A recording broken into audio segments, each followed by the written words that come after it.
Hello everyone, this is doctor S K. Singh और हमारे साथ हैं चेतन त्रिपाठी। चेतन त्रिपाठी का कमाल का स्कोर है। इन्होंने 646 स्कोर किया है इस नीट 2020 के एग्जाम में। और इनसे सीखेंगे कि इनका इस 646 का क्या रहस्य है, क्या तरीका है, ताकि आप सब भी चेतन की तरह और भी बेहतर मार्क्स स्कोर कर सकें। चेतन जी, सबसे पहले मुबारक हो कि आप इतना बेहतर मार्क्स प्रोड्यूस कर पाएँ इस समय के क्राइसिस में, क्योंकि बहुत बार ऐसे मैंने स्टूडेंट को देखे हैं जो कि 600 ला के भी रो रहे हैं, और आप कम से कम उन श्रेणी से थोड़ा सा ऊपर हैं। तो आपसे हम सब सीखेंगे कि आपकी सफलता का क्या रहस्य है। चेतन जी, सबसे पहले धन्यवाद कि आप मेरे चैनल पे आए हैं। और चेतन, थोड़ा सा बैकग्राउंड बताएं, आपके फैमिली में कोई डॉक्टर है क्या? सर पहले तो बहुत बहुत धन्यवाद आपका भी सर। आपने हमको बहुत सारा मोटिवेशन दिया और आप ही प्रेरणा स्रोत रहे हैं। और सर मैं बताना चाहूँगा कि मेरे पिताजी टीचर हैं, गवर्नमेंट टीचर हैं। अच्छा, ओके। और सर मेरी मम्मी हाउसवाइफ हैं। और मेरा बाबा का जो सपना था वो बहुत पुराना सपना था कि मैं डॉक्टर बनूं। हम्म। तो उसके लिए मैं हमेशा से प्रयास करता रहा। और उसके बाद फाइनली 12th के बाद मुझे लगा कि अब एकदम से जुट जाना चाहिए। तो फिर पिछले साल से मैंने एकदम जो तैयारी होती है उसे बूस्ट किया। और उसके बाद जो रिजल्ट है वो सर आपके सामने है। ग्रेट। कहाँ के हैं आप चेतन त्रिपाठी? वैसे भी त्रिपाठी आजकल बड़ा शोर चल रहा है। सर मैं लखनऊ का रहने वाला हूँ, उत्तर प्रदेश लखनऊ। लखनऊ का रहने वाला हूँ सर। मेरा गांव इंटीरियर में है, थोड़ा उत्तर लखनऊ से थोड़ा सा दूर पे है। तो हम्म। ये सर मतलब मैं उत्तर पहले प्रदेश के का रहने टाइम में वाला ये हूँ। था, जब हम लोग तैयारी वारी करते थे तो बड़ा एक बैरियर सा था कि अगर आप शहर के हैं तभी आप मेडिकल एंट्रेंस को क्रैक कर पाएंगे, अगर आप कोटा, दिल्ली या बड़े शहर में जाएंगे तभी मेडिकल एंट्रेंस को क्रैक कर पाएंगे। बट ये ऑनलाइन के क्षेत्र में आके अब वो बैरियर बिल्कुल खत्म हो चुका है। आप छोटे से गांव में रहें, अगर आपके अंदर जज्बा है कुछ करने का तो बहुत ही आराम से किया जा सकता है। ग्रेट। जी सर। चेतन, स्टार्ट करेंगे आपके जर्नी से। तो आप ड्रॉप आउट आपने ड्रॉप किया था इस साल? सर ड्रॉप नहीं किया था, कह सकते हैं कि जब मैं 12th पास आउट था तो मेरी एज सर 16 बन रही थी, जो कि नीट में देने के लिए एलिजिबल ही एक तरीके से मैं नहीं था मैं। और फिर ओके। उसके बाद अब की बार मेरी जब 17 बनी तब मैंने नीट का पेपर देने को सोचा। और सर 11th और 12th में मैंने ऐसा एज सच नीट का कुछ सोचा नहीं था। फिर ओके। बाद में 12th के बाद ये सोचा कि जो है अब नीट को फाइनली जो है नीट को क्रैक करने की तरफ तैयारी करते हैं। और फिर सर तैयारी करने में जुट गया और एक साल के भीतर सर कस के मेहनत करी।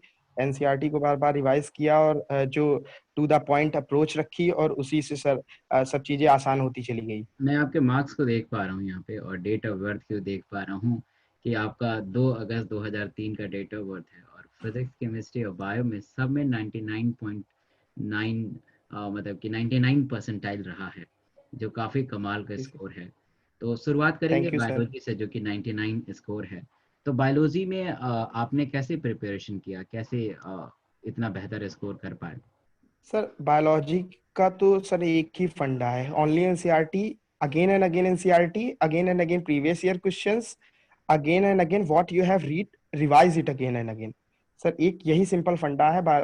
एनसीईआरटी बुक आपको 10 से 15 टाइम्स रिवाइज करनी है। एक एक लाइन के आप गो थ्रू होइए, एक एक वर्ड का मतलब समझिए। ये नहीं कि पूरी हमने एनसीईआरटी याद कर ली है, उसको बाकायदा समझते हुए हर चीज को चलते हैं और फिर उसको रिवाइज करते हैं।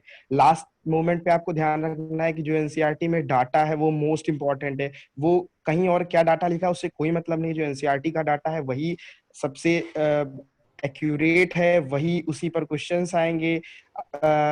18 का पेपर देखे, 19 का पेपर देखे, 17 का या 20 का देखे, सब में यही है कि एनसीईआरटी एनसीईआरटी एनसीईआरटी। बायोलॉजी के लिए तो no doubt NCERT is best.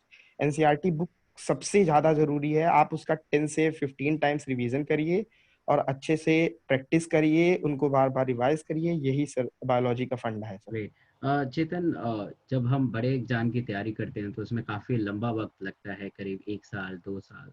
तो इस दौरान आपको जी सर। मोटिवेट रहना भी बहुत ज़रूरी है, अपने गोल की तरफ देखना भी बहुत ज़रूरी है। और हम इंसान हैं, कभी ना कभी हमें किसी बात का बुरा भी लग जाता है, और ख़ासकर रिलेटिव, अपने दोस्त, वो हमेशा से क्रिटिसाइज़ करते रहते हैं कि शायद आप नहीं कर पाएंगे। तो आपने इस पूरे जर्नी में जी सर। मोटिवेट कैसे रह पाए? सर बहुत सारे लोग हमें भी मिलते थे कि कहते थे कि डॉक्टर बनने में इतना पैसा लगता है, ये लगता है, वो लगता है, सब चीजें सर होती हैं।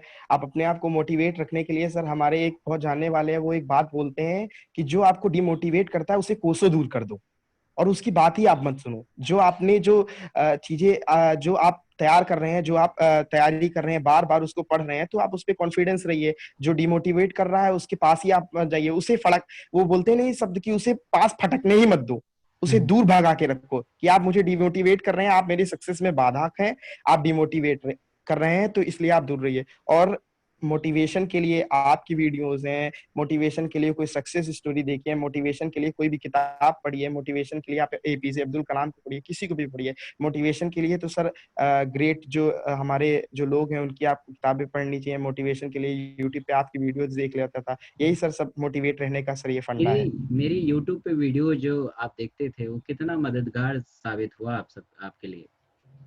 सर यूट्यूब पे एक तो सर अच्छी बात यह है कि जो आपके वीडियोस है टू द पॉइंट अप्रोच रखते हैं, ज्यादा टाइम नहीं इधर उधर का किल करते हैं, टू द पॉइंट आते हैं, टू द पॉइंट जाते हैं। और उसके बाद उससे क्या होता है कि हम sir to the point approach की तरफ पढ़ते हैं, जो कि सर कॉम्पिटेटिव एग्जाम में सबसे ज्यादा जरूरी है कि आप जितने कम समय में जितनी अच्छी तैयारी कर पाए। तो उससे यही होता था, जब लॉकडाउन हुआ तो सब तरफ से यही था कि क्या होगा क्या होगा, तभी सर ऑनलाइन मोड जो ये आपने बताया वो सर सबसे मददगार साबित हुआ। और उसमें सबसे ज्यादा सर शॉर्ट वीडियोस आपकी यूट्यूब पे जो भी हैं, मोटिवेटेड वीडियोस, इन्होंने सबने बहुत मदद करी। ग्रेट। अच्छा चेतन, फिजिक्स हमेशा से टफ रहा है, तो फिजिक्स का कैसा अप्रोच आपने रखा था पूरे साल? सर मैंने ट्वेल्थ में मैथ और बायो दोनों ले रखी थी। ओके। हाँ सर, तो उससे सर मुझे मदद मिली। और उसके साथ सर फिजिक्स में एक ही फंडा है, प्रीवियस ईयर क्वेश्चंस प्लस उनको बार बार प्रैक्टिस, एनसीईआरटी के जो पीछे क्वेश्चंस दिए हुए हैं उनकी भी प्रैक्टिस। और उसके साथ कोई एडिशनल आप थोड़े बहुत सवाल रोज की रोज आप जो है 80 से 100 सवाल अगर जो रोज प्रैक्टिस करते हैं, और लास्ट में जब आप मॉक टेस्ट दे रहे होते हैं, तो उस टाइम आप फिजिक्स को पूरी तरीके से अच्छे से रिवाइज करें। जिस चीज में मान लीजिए कि आपका कोई सम गलत हो गया है या कोई न्यूमेरिकल प्रॉब्लम फंसी, तो आप उसको तुरंत अपनी बुक में देखिए कहाँ वो लिखा है, उसको रिवाइज करते हुए चलिए। एनसीईआरटी में देखिए कि कहाँ वो लिखा है। और एनसीईआरटी तो फिजिक्स केमिस्ट्री और बायोलॉजी तीनों के लिए तो बाइबल है, एनसीईआरटी को तो आपको साथ लेकर चलना ही पड़ेगा। फिजिक्स के लिए भी एनसीईआरटी बहुत जरूरी है।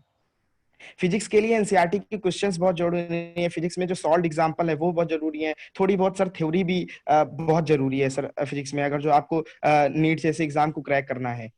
Great great great. और प्रीवियस ईयर क्वेश्चंस भी सर फिजिक्स के लिए, तो प्रीवियस ईयर क्वेश्चंस तो आपके लिए बहुत जरूरी है। Previous year great. क्वेश्चन से आपको ट्रेंड पता चलेगा कि आप किस लेवल की तैयारी कर रहे हैं और कहाँ तक आपकी तैयारी है। प्रीवियस ईयर से ये एनालाइज मिलता है कि आप मतलब कि आपकी तैयारी कैसे जा रही है और आप कौन से टॉपिक पे ज़्यादा से ज़्यादा आपको फोकस करना चाहिए। जी सर, जी सर। ग्रेट। केमिस्ट्री का कैसे अप्रोच रहा आपका? केमिस्ट्री में आपने सर कैसे? केमिस्ट्री में organic inorganic sir NCERT like biology, जैसे भी हम सर बायोलॉजी में एनसीईआरटी पढ़ते हैं, वैसे ही इनऑर्गेनिक और ऑर्गेनिक में सर एनसीईआरटी पढ़ता था। फिजिकल के लिए एनसीईआरटी के पीछे जो न्यूमेरिकल्स दिए हुए हैं, फिजिकल में भी सर एनसीईआरटी की रीडिंग बहुत जरूरी है, क्योंकि उसमें जो चीजें दी गई हैं वो आप अगर जो एक बार पढ़ लेंगे, टू द पॉइंट चीजें हैं, बहुत सही चीजें दी हुई हैं। जो आप एक चीज और है कि सर अगर जो आपने जैसे कुछ चैप्टर्स केमिस्ट्री के हैं, वो अगर जो आपने केमिस्ट्री में अच्छे से कर लिए, तो आपको फिजिक्स में भी दिक्कत नहीं होगी। जैसे स्ट्रक्चर ऑफ एटम है, थर्मोडायनेमिक्स है, उससे आपका कॉन्सेप्ट मजबूत हो जाएगा फर्स्ट ईयर में ही, ट्वेल्थ का। और सर केमिस्ट्री के लिए भी एनसीईआरटी, इनऑर्गेनिक ऑर्गेनिक के लिए तो एनसीईआरटी 100% है, आपको line by line, theory by theory. Inorganic में यूजेस आपको पता होने चाहिए हर चीज के, ऑर्गेनिक में नेमिंग रिएक्शन, ऑर्गेनिक की एक एक रिएक्शन, ऑर्गेनिक के पीछे वाले क्वेश्चंस भी। और उसी के साथ जो है इनऑर्गेनिक में भी एनसीईआरटी की यूजेस, एनसीआर इनऑर्गेनिक तो एकदम बायोलॉजी की तरह है। और फिजिकल में जो एनसीईआरटी के पीछे के क्वेश्चंस हैं, previous year questions plus NCERT की रीडिंग, ये तीनों बहुत जरूरी है। Great great. और मतलब फिजिकल में भाई है कि मॉक टेस्ट के साथ साथ रिवाइज भी करते हैं। बहुत सारे स्टूडेंट भटक जाते हैं, वो केमिस्ट्री के अलग अलग किताबों से पढ़ना शुरू कर देते हैं, फिजिकल के लिए अलग, इनऑर्गेनिक के लिए अलग, ऑर्गेनिक के लिए अलग। शायद ये गलत अप्रोच हो सकता है, क्योंकि हमारे पास जितने भी कॉम्पिटिटिव एग्जाम होते हैं उसमें समय का बहुत बड़ा खेल रहता है। अगर आप सही वक्त यस पे सर। सही चीज़ नहीं करते हैं तो शायद आपका सही वक्त पे सही रिजल्ट भी नहीं आएगा। तो ये जी बहुत सर, जी ज़रूरी सर। है कि अगर आप एक साल में अच्छा करना चाहते हैं तो आपको सही वक्त का उपयोग करना आना चाहिए। चेतन जी, बहुत जी अच्छा सर। लगा आपसे बात करके। अच्छा चेतन जी, अगर मान लीजिए कि आपका कोई जूनियर है और इस अभी 6 महीने बचे हैं नीट 2021 के लिए, तो उसको आप जी दो सर। 6 महीने के अंदर क्या सजेस्ट करेंगे ताकि उसकी सफलता सुनिश्चित हो सके और वो 650 मार्क्स लेके आ सके? सर प्रीवियस ईयर क्वेश्चंस मस्त है तीनों में, फिजिक्स केमिस्ट्री और बायोलॉजी में सर, उनको लगा लेगा। प्लस एनसीईआरटी की 5 टाइम्स रीडिंग कर लेगा बायोलॉजी में, 5 टाइम्स की इनऑर्गेनिक ऑर्गेनिक में सर, ओके। वो उससे उसका अच्छा खासा हो जाएगा। और फिजिक्स में previous year questions, chemistry physical में भी previous year question sir, 100% he will score more than 630 plus, या you can say sir 650 plus also. Great, मतलब आप कहना चाहते हैं कि NCERT plus previous year questions are much important, right? Great. Yes sir. चलिए चेतन जी, बहुत अच्छा लगा आपसे बात करके, और आपके आपके बताए हुए सारी चीज़ों पे हमारे जो जूनियर हैं आने वाले नीट 2021 और 2022 के एस्पिरेंट हैं आपसे ज़रूर सीखेंगे और आपके बताए हुए रास्ते पे चलेंगे और आप ही के जैसे बेहतर मार्क्स लेके आएंगे। बहुत बहुत धन्यवाद Chetan. Thank you sir, very very thank you sir.